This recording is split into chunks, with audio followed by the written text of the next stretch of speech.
In this video, we'll generate the inverse hyperbolic cotangent, its logarithmic equivalent, and Taylor-Maclaurin series sum. We begin with the function itself, array formula.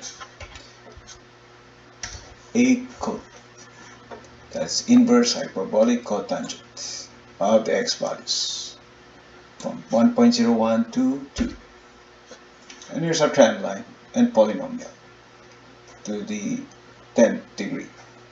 We continue with the logarithmic, so array formula. Ln. Let's begin with the quantity x plus 1. X plus 1.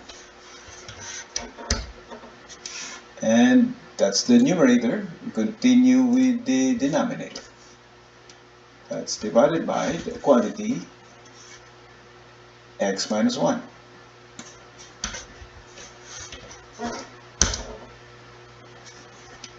And you're getting closer. We multiply 0.5. 0.5 times.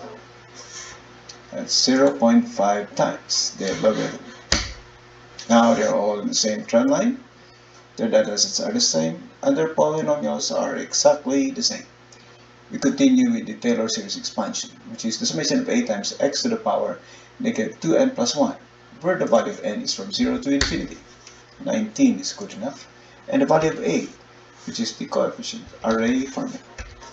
1 over the quantity 2 times n.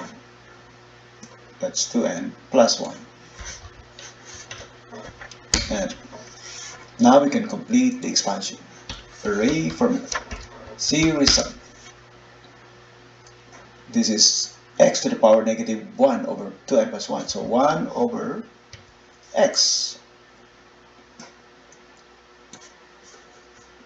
where the value 2n plus 1 starts from 1, incremented by 2, and the coefficient will be this range. Their values are the same, almost the same. There's an error as it approaches 1 because it's the asymptote, but the values here are exactly the same. Their polynomials are exactly almost the same.